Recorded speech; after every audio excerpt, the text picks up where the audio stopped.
assault and batteries, but my trunk stay ever ready. Assault and battery, if you scared, you never ready.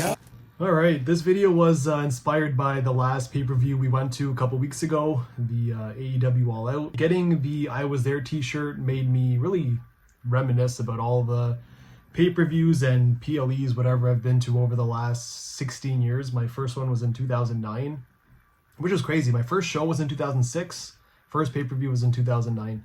And after Wrestlemania, which is the first shirt actually on my thing, the Wrestlemania 27 was my first, and then I Was There on the back. After that, it was just any show. If it was within driving distance, like a couple hours, I was there. Literally, I was there. So yeah, that's kind of what inspired this video. So WrestleMania 27. And when it comes to size, like a lot of these still have tags on, or I've never worn any of them, and they're literally just for the collection. A good example being WrestleMania 28, the year after. They ran out of smalls, medium, large. Only thing that was left was XL. And at the time I was wearing a medium, between a small and a medium. So I was like, you know what? I don't care. Just give me the just need it on the back, just so I know that I was there. And fast forward, this was 2012, so fast forward, you know, all these years later, shirt actually fits now. So, you know, it's a good little summer fit. And then we got WrestleMania 29, New York, New Jersey. I was there on the back. And you kind of tell a lot of the years it's gone from very detailed to like one of these, just the logo, black, and then I was there on the back with another logo.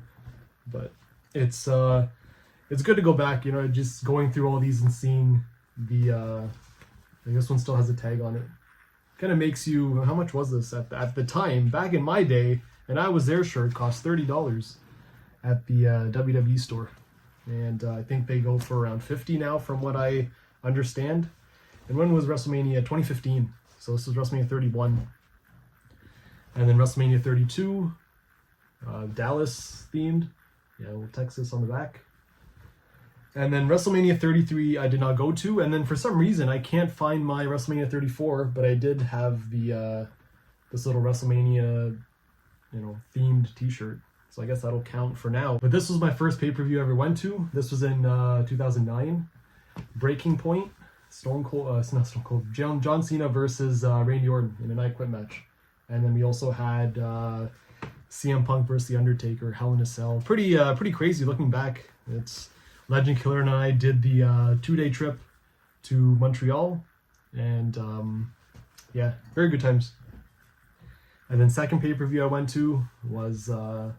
actually, this was second or third. Well, either or. This was in Buffalo, Night of Champions, just after CM Punk's pipe bomb, where he got buried by Triple H.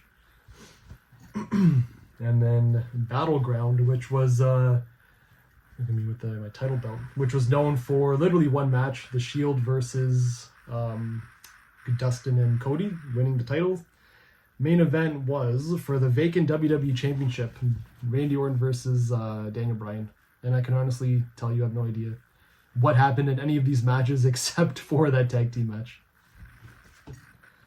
And then not most recently, but pre-pandemic, SummerSlam 2019, which I think will always be remembered for The Fiend being debuting at that show. And then, of course, John Cena's heel turn at the Elimination Chamber. And yeah, very historic show there. And then AEW, I think things really took off with this. Kind of got myself back into wrestling with All In. This one's actually signed by the Young Bucks, Cody, Adam Page, and Flip Gordon, which was being the elite stuff. We got Double or Nothing. I was there on the back. And then Revolution, there's two of them. These are kind of cool. They have like the match card, like the main event. And then I was there on the back.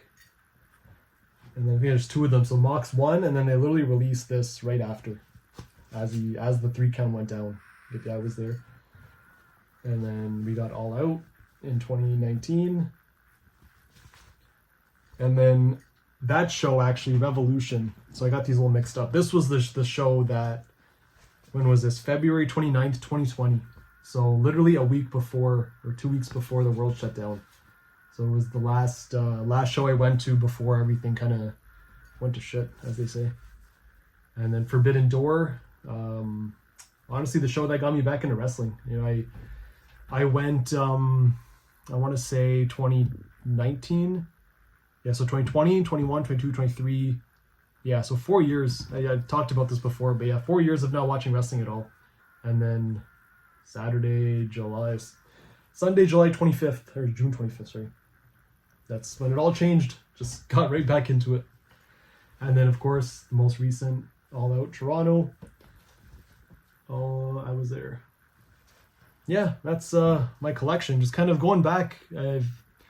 If you watched my last video, just kind of going through fixing my wrestling collection up a little bit and really reminiscing about all the good times and all the crazy stuff I've done over the last little while when it comes to wrestling. But that's the video. I'll see you guys in the next one.